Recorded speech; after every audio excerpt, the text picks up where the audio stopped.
Hello my friends, Russians continue to smoke again. This time they smoke near to Belgorod, so there's quite big oil storage that Russia used for their military in Ukraine. The Belgorod is not far away from Ukraine, around 25 kilometers, and what is interesting also in this particular place, just near to that oil storage, there is the factory that is used to build the constructions for the Kerch Bridge. And as it was reported by the local journalist, the fire went to that factory, partially destroying it. Again, Ukraine didn't take the responsibility for this attack because we continue to say that it's better to give up smoking in Russia. Just to remind you, Russia cannot launch the railroad connection through the Kerch Bridge that was attacked the last summer. Firstly, they need to change the part of the metal construction, and that particular metal construction was built in that factory. So definitely Kerch Bridge was hit again, this time in Belgorod. If this was done by Ukraine, this is the brilliant operation. My friends, before we continue with the news, let me tell you about the Atlas VPN.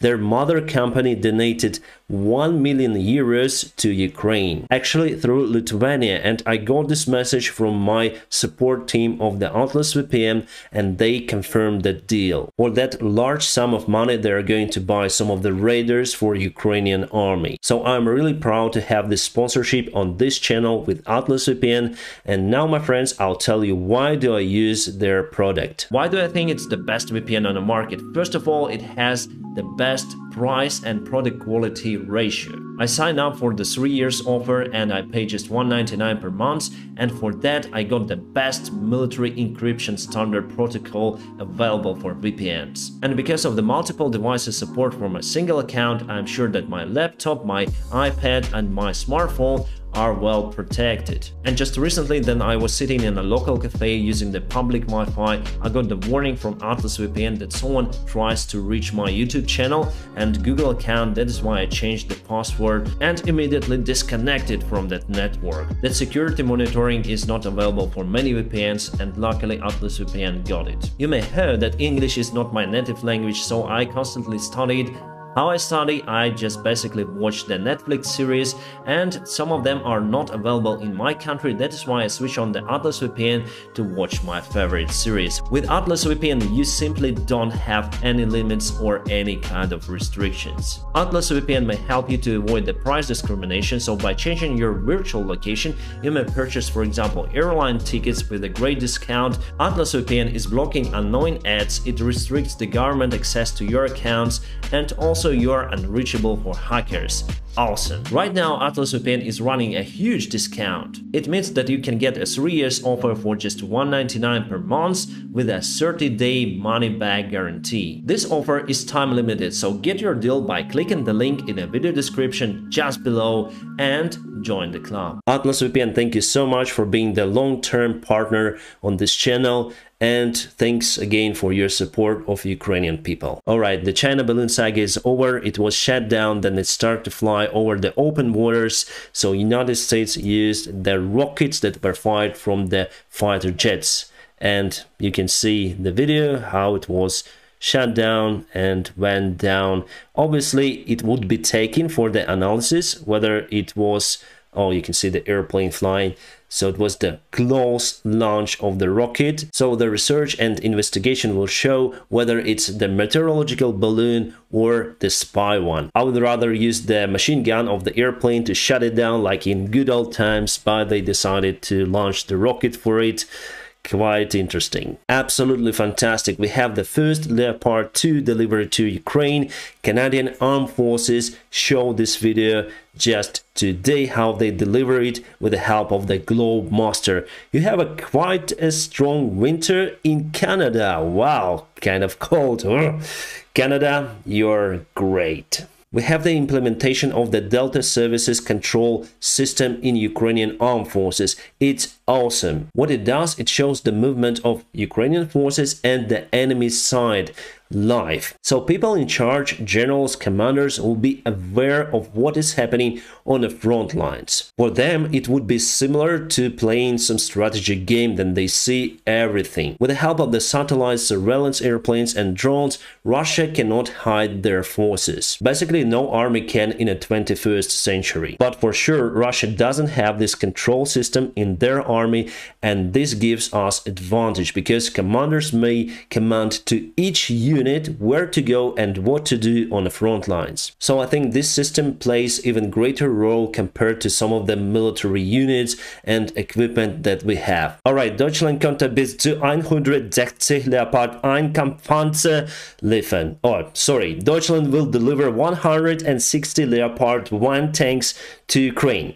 Maybe. At least that number of the tanks are capable to be restored because they're on a long-term storage, and sometimes they were stored just open air without any kind of conditions because for long 20 years nobody thought to restore those tanks. The development of the Leopard 1 started in 50s, so yes, it's old technology, but still the gunpowder is great and the engine is awesome. So as for maneuverability, this tank is also great. There could be some problems with the shells for this tank, however, because they haven't been in production for a very long time, but I just hope they're also on a long-term storage. And Belgium also would like to send those tanks, however, most of them were purchased by the single businessman, and they say that he got those tanks for 10 or 15,000 euros each. Belgian defense minister offered this businessman to take the tanks back, but he said that he will sell them per 500,000 euros each. So it's much better investment compared to the Bitcoin. And yes, again, Leopard 2 is much better,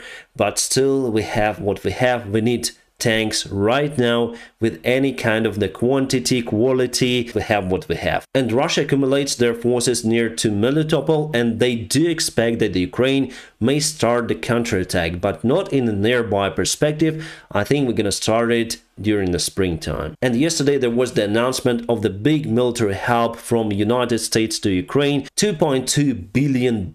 For that amount we're gonna have lots of the units, including the long-range gliding bombs. And the United States say that they're okay if Ukraine uses those bombs, maybe not on the Russian territory, but if we speak about Crimea, Crimea is Ukraine. Our general command reports that Russia sent all of their forces in this area to try to encircle Bakhmut, but so far unsuccessfully. We're gonna get to the chart in the other half of this video. This is the Russian propaganda self-proclaimed journalist, and back in summer he was on some sort of the stand-up, and he was carrying this skull saying that it is the Azov soldier, and you see what happens to them. And today he got the bullet stuck into his skull, the brains, if we speak about this gray substance that those guys probably have. I cannot show you the pictures of the guy personally in the hospital because it's against YouTube regulations. So he's still alive, but his condition is getting worse and worse.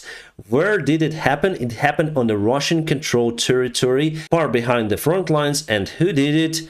Well, Russians themselves. Probably they argued about something, and this is the result. Actually, this is the pistol bullet. You may say karma, and I may say yes, maybe it does exist. The European Union put the limit prices for the Russian diesel fuel and for mazut, we call it. Well, actually this fuel used for the ships mostly. It may touch the market of the vessels, ships that deliver goods around the world, but for now it's hard to predict what may happen. Right, my friends, let's go to the front lines. We have two of the major hotspots now. One is in Vuhledar, and Russia moves there very rapidly. Unsuccessful as usual, and let me show you a couple of videos from that position. Yeah, actually it's just one video provided by Deep State. I found it on their Telegram channel. Awesome guys, they are doing a fantastic job. And here Vuhledar, and Russia tries to get to the place, and the last time they attacked they used the BMPs and BTRs and lots of the infantry to get it done. But they were met with Ukrainian resistance and they just start to run away, as you may see over here. And here is the result. They lost many of the infantry vehicles in this open field. Simply they just waste their resource there, and there is nowhere to hide. There are no any woods, no hills, just a flat land with the fields. Let's go to Bakhmut. There Russia got some sort of the success compared to Vuhledar, and if we go to the timeline, you can see that step by step they're moving closer to Ivanivsk, and there were some of the reports about the fighting very close to that village. And it's been confirmed that Ukrainian forces still control this highway that they are not using for supplies of Bakhmut. They use the secondary road, which is more to the north from Chasiv Yar to Bakhmut. It's just more safe. About the Bakhmut and the north part, Wagner claimed that they took the north part of the city, and let's go to the timeline. No, there is no any change according to this map, but we're gonna see tomorrow's update. Maybe there is some sort of the movement, and they also move, as you can see, on the north from this part. I wonder why they do it, because I think it's better to concentrate all the forces on Bakhmut if they want to take this city so eagerly. But maybe they have some sort of the plan and still they're unable to take Krasnohora. Yes, partially it's encircled, but still we have some sort of the road to supply it, and it's still under Ukrainian control. So Bakhmut still holds, but Russia may increase the pressure on that city if they send more reinforcements. But for now, only Wagner Group is fighting for that particular place. And also, if we move on the north, here in Crimea, not a good news for Ukraine, because Russia moved their forces and reinforcements and push Ukrainians away from the city. We were like 2 kilometers away from this one. We still cannot reach Crimea city, and we have to change the positions and go to defense. And that's why we're still waiting for the Western military supplies, tanks and other stuff to Ukrainian army. And during the springtime there's gonna be the massive counterattack of Ukraine, but before it could be the massive attack from the Russian Federation, not as massive as it was the last year.